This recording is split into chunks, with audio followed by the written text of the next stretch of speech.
اہدنا الصراط المستقیم، یہ آیت دیکھیے۔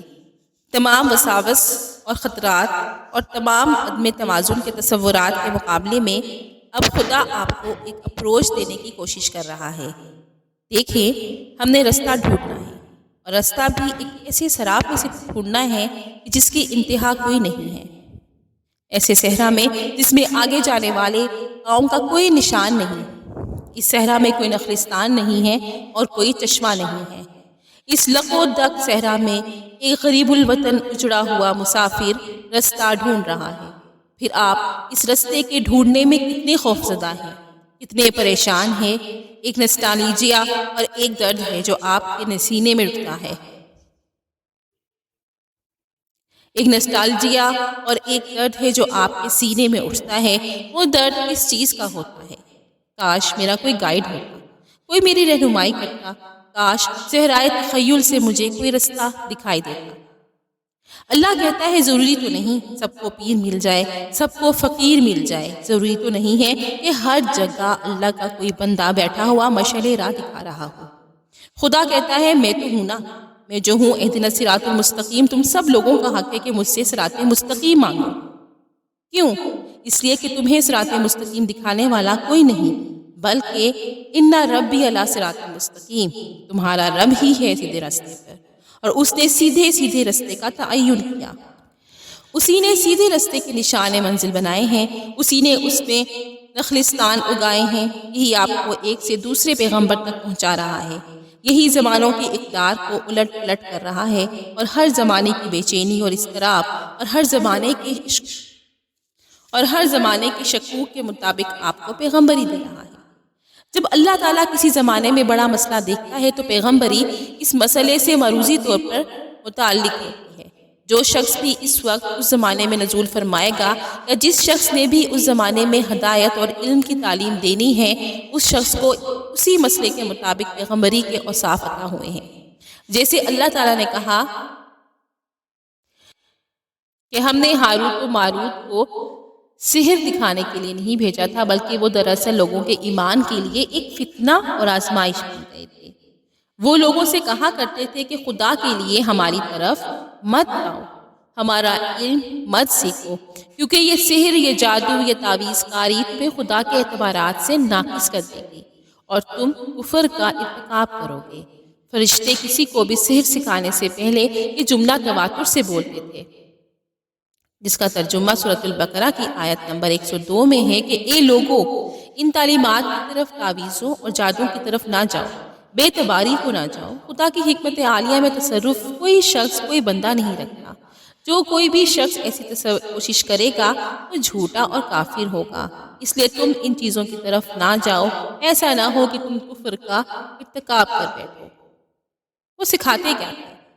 وَيَتَعَلَّمُونَ مِنْهُمَا مَا يُفَرِّقُونَ بَيْنَ الْمَرْءِ وَزَوْجِهِ، تعویذ حب، تعویذ بغض، تعویذ کار، تعویذ کارکردگی، یہ تمام کے تمام تعویذات اس وقت جادوگر جاری کیا کرتے تھے کہ میاں بیوی میں فرق کیسے ڈالتے ہیں، محبتوں میں لوگوں کو قید کیسے کرتے ہیں، نفرتیں کیسے ابھاری جاتی ہیں۔ یہ سب تعویذ کرنے والوں کے کام اور شوق ہوتے ہیں۔ یہ کفر ہے، اور خداوند کریم ایک علمی ہدایت ایشو کرتے ہیں کہ اگر کوئی شخص یہ سوال کرے کہ تعویذ کا کیا اثر ہے اور تعویذ ماننے اور نہ ماننے کا کیا اثر ہے، تو پروردگار عالم فرماتے ہیں کہ وَيَتَعَلَّمُونَ مَا يَضُرُّهُمْ وَلَا يَنفَعُهُمْ،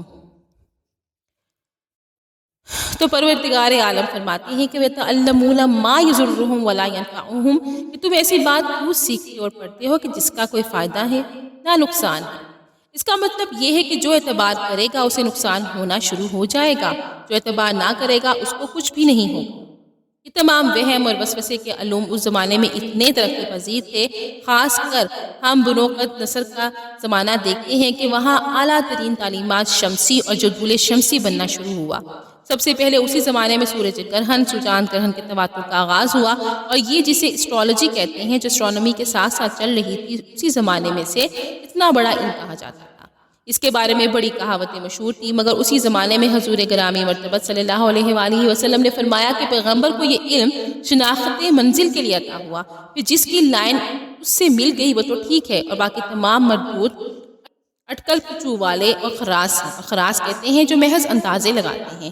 اس لیے دوسری حدیث ناطق ہوئی، جس شخص نے یہ کہا کہ یہ جو بارش ہے کسی سیارے ستارے کی وجہ سے برسی ہے، اس نے کفر کا ارتکاب کیا، اور جس نے یہ کہا کہ بادل ہمارا اللہ برساتا ہے اور اللہ کی وجہ سے ہوتی ہے، اس کا ایمان سلامت ہے۔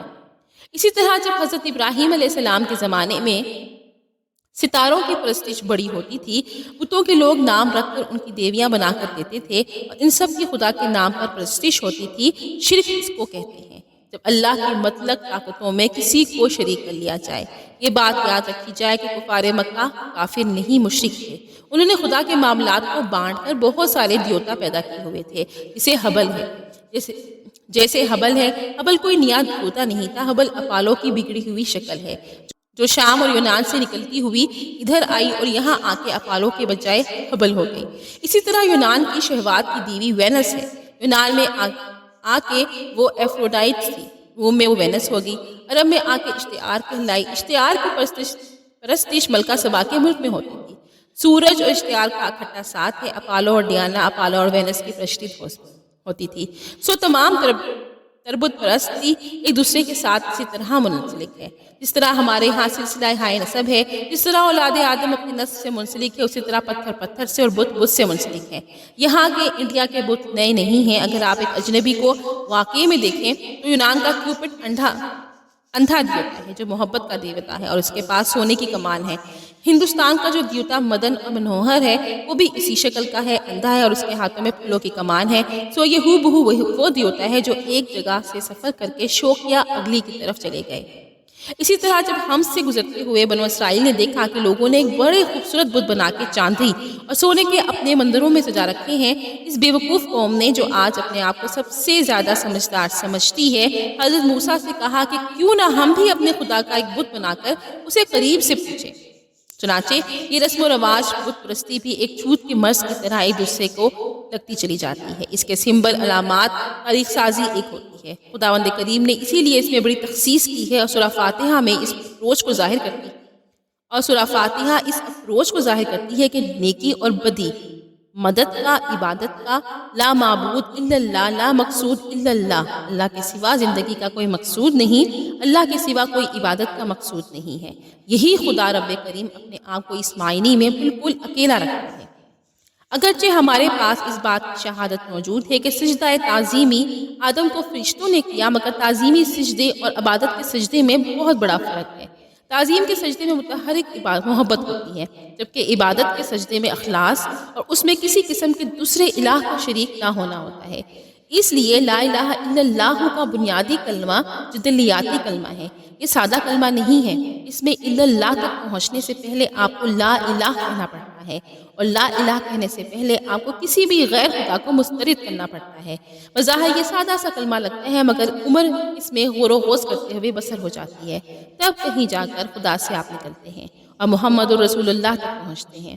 مجھے ایک لڑکے نے سوال کیا کہ اللہ کو میں کیسے پاؤں، تو میری مجلس سے ایک شخص نے کہا کہ ہم نے انہیں محمد رسول اللہ صلی اللہ علیہ وآلہ وسلم کی وجہ سے پہچانا۔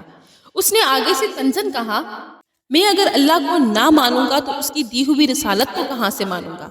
تو بنیادی بات یہ ہے کہ آپ اس اللہ پر کتنا اعتبار اور کتنا ایمان رکھتے ہیں۔ آج کل مذہب کی سب سے بڑی خامی یہ ہو گئی ہے کہ مذہب ایک سر کٹے بدن کی طرح ہے، جس میں خدا کی محبت، خلوص طلب اور اس کی ہم آہنگی کی خواہش قطعاً موجود نہیں ہے۔ صرف لوگ رسم و رواج میں عبادات کو مذہب کا خاصہ سمجھتے ہیں، اسی میں ایک گنجائش پیدا کر لیتے ہیں۔ اس سے میتھوڈسٹ مولوی پیدا ہو جاتا ہے جس کو اللہ کی مرضی کی کوئی خبر نہیں ہوتی۔ جب اس کے دل میں اللہ کا انس نہیں ہوگا تو وہ بندوں کے لیے کہاں سے انس پیدا کرے گا؟ اگر بیم و رجا اور خوف سے اور اس کی دوری کے خیال سے اس کا دل خدا کی محبت میں نہ دھڑکے گا تو وہ لوگوں کو کہاں سے احساس قربت دے گا؟ اس وجہ سے مذہب زبوحال ہو رہا ہے اور سخت گیر اور انتہائی متعصب لوگ تخلیق ہو رہے ہیں، بجائے ان نرم خو اعلیٰ ترین اخلاق کے حامل لوگوں کے، جن میں سے ایک شخص بھی کہیں جاتا تھا تو ایک ملک کو اپنے مسلک پر لے آتا تھا۔ آج تک انڈونیشیا اور ماریشس میں کوئی فوج نہیں ہوتی، مگر وہاں مسلمان دیکھ کے ایک دفعہ حیرت تو ہوتی ہے کہ ان کے پاس کون آیا تھا۔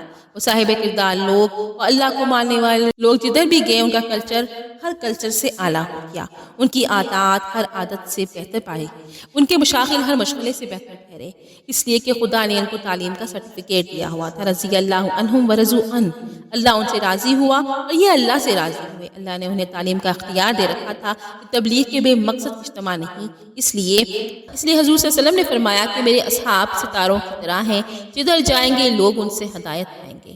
اہدنا الصراط المستقیم انعمت علیہم، جن پر تو نے انعام کیا کرم فرمایا، جنہوں نے تیرے پیغام کو صحیح سمجھا اور بڑے پیغام کو آگے سے ہی پھیلایا، جن لوگوں نے راہ راست سے کسی قسم کی ادھر ادھر کی گردش قبول نہیں کی، جن کو شیطان اغوا نہیں کر سکتا، یہ وہ لوگ ہیں جن میں صرف عباداتی تسلسل مراد نہیں ہے، ذہنی تسلسل مراد ہے، اپروچ کا تسلسل مراد ہے، اور نہ کہ ان لوگوں کا رستہ جو منافقت، بے ایمانی، شرک، کفر، ہر چیز کا شکار ہے۔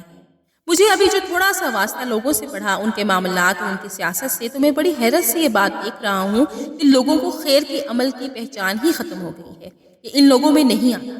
اہدنا الصراط المستقیم صراط الذین انعمت علیہم، رسول اکرم صلی اللہ علیہ وآلہ وسلم کی حدیث مبارک ہے کہ جہنمی وہ نہیں ہیں جو چھوٹے موٹے غلط کاموں میں ملوث ہے، بلکہ جہنمی کی ایک پہچان یہ ہے کہ وہ خیر اور شر کے کاموں میں تمیز نہیں کر سکتا۔